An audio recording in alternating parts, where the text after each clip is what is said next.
from across the tri-states, this is KHQA Sports.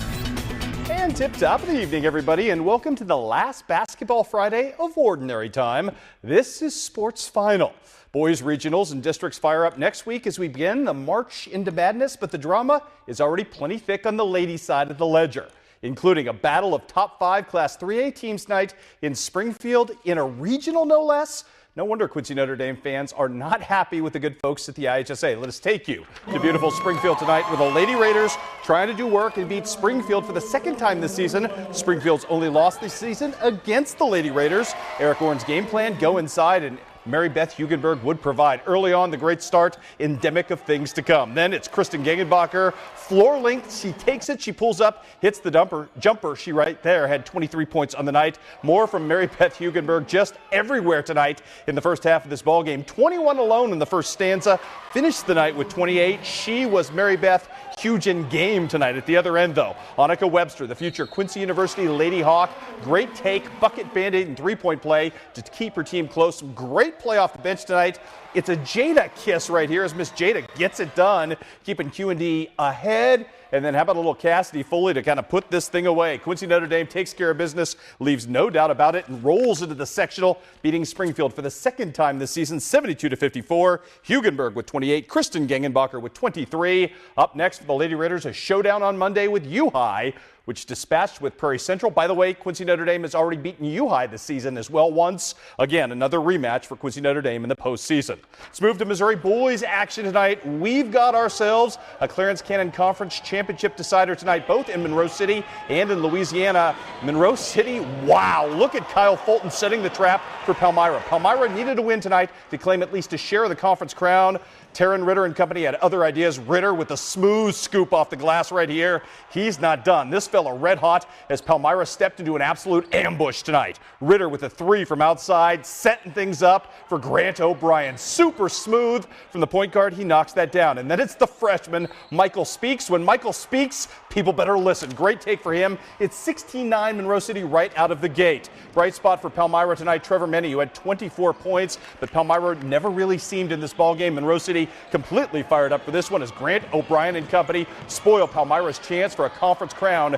59-49 was your final, which means if Louisiana could win tonight over Macon, Louisiana would win its first sole crown in the Clarence Cannon Conference. Derek Branster's team trying to slow down Macon. This, my friends, is Trey Cothe. The early take for Macon in this one, but Daylon Green was having none of it. He smelled a championship, he sniffed it out, and he fired for it. 3 for him there. Daylon not done. 13 points in the night, 3 more for him. And how about a little Zach Richardson to cap off a victorious night for the Bulldogs? Way to go, Louisiana. You are the Clarence Cannon Conference champs solely tonight. 53-49 is your final in that ball game. Also tonight, conference bragging rights on the line between Knox County and Scotland County. Joey McCauley setting the tone for the homestanding Eagles with a 3 from the parking lot.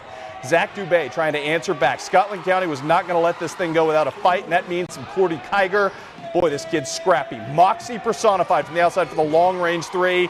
Donovan Edwards and company, though, had other ideas in this ball game. Tough to beat Knox County at home, especially when they're this determined, and they were so tonight. Donovan with the take. Bryce Cow trying to answer for the Tigers in this one. Going to run the floor and finish the drive of his own accord, but Royce Poore beasted up tonight, played like a man, 28 points, leading his team to victory. In Scotland County, they're done. Knox County not sharing this thing with anybody. 59-55 was your final in this ball game. More for you tonight from Missouri. Some scores on the night.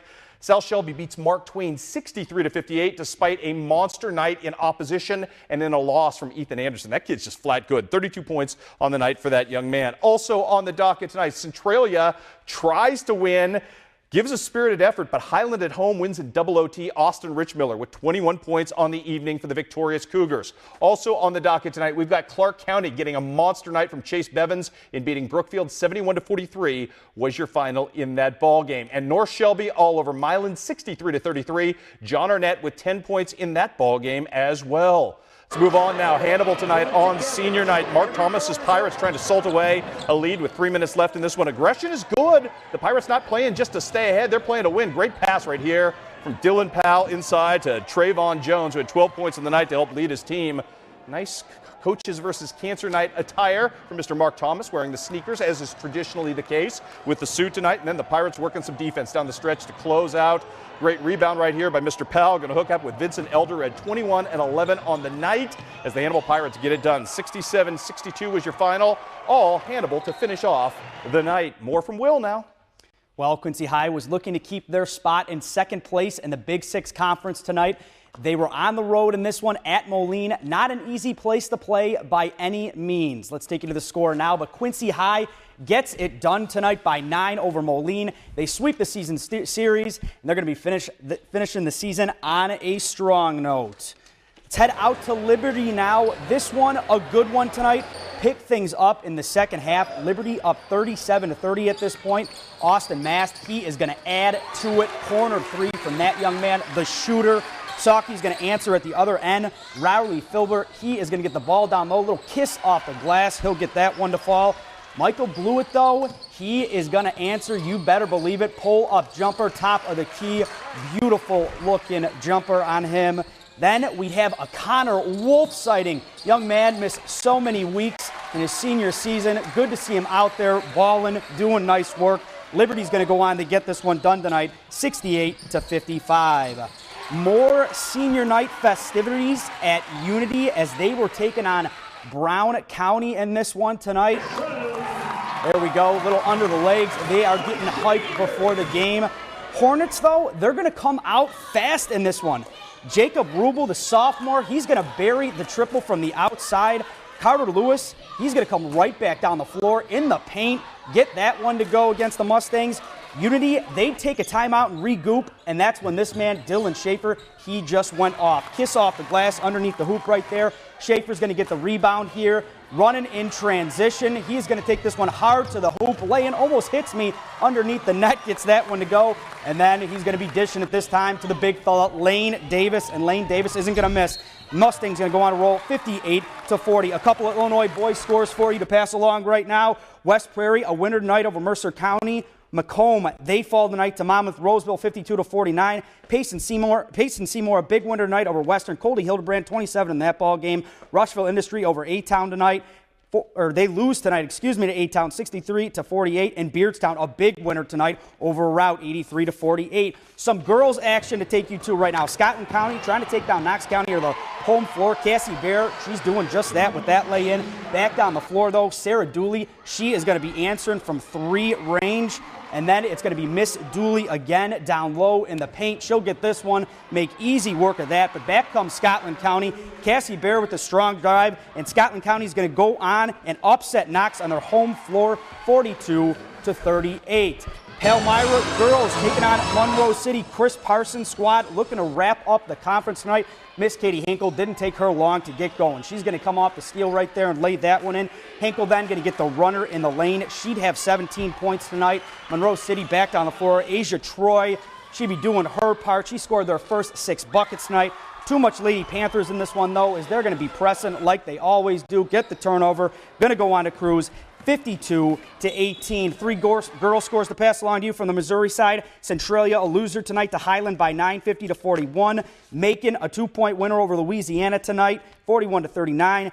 And Mark Twain, a 10-point winner over South Shelby tonight, 50-40. Over to Chris with some wrestling. Really good day in Columbia for the Hannibal Pirates. Austin James, one of 5 Pirates to make his way into the quarterfinals, one of 5 to make his way to the semifinals as well, as he beats Parker Neptune of Washington right here, 5-2 to start the day. Unfortunately for Austin, he was the only one of the Pirates today not to qualify for the finals, as everybody else after him would catch fire. I tell you what, though, Austin had a tough matchup in the semifinals. Great season for that young man. He'll wrestle in the back draw to see what place he's wrestling for tomorrow. But defending champion Chandler Foey right here at 120 pounds. Won here in the quarterfinals against Harrison Bayman. Also won in the semifinals to advance. Also Tyler Janes at 126. He's going to move on up and win and wrestle for a state championship tomorrow, as is Colby Collings at 160, as is Kyle Muring at 220. Our Will Wilson will be there at Mizzou Arena tomorrow for 4 shots at the state championship. championship and at least another place or two for the Hannibal Pirates. Great effort by Chandler Foey, Tyler Janes, and everybody. Great to see the Pirates doing so well. We'll keep you updated on overtime tomorrow as you see Mr. Tyler Janes right there on all the festivities. Also, mixed results tonight in semifinal action in Illinois. Not good news for Jeffrey Haley as he is not going to have a chance to wrestle for a state championship. He loses to Derek Masonette tonight in the semifinals. Great season at 195. We'll find out what place he wrestles for after WrestleBracks tomorrow. We do have one guy in Iowa wrestling for a state championship. That is Fort Madison's Bryce Meyer. Congratulations to him. He'll go for all the marbles tomorrow night in Des Moines, and he's having a heck of a season. One last note to pass along to you tonight. Congratulations to the pride of LaGrange, Missouri, Justin Jennings, first ever running in the NASCAR Truck Series tonight in the Next Extra Energy Resources 250 at Daytona. Mr. Jennings' first race ends up finishing 16th tonight. Kyle Busch was your winner, but again, Justin Jennings showing out for the Tri-States for LaGrange. Overtime tomorrow, packed to the gills. Wrestling state championships, maybe as many as in 2 different states, maybe as many as in 5. You're not going to want to miss it. Plenty of college basketball as well. I'll see you at 10:30.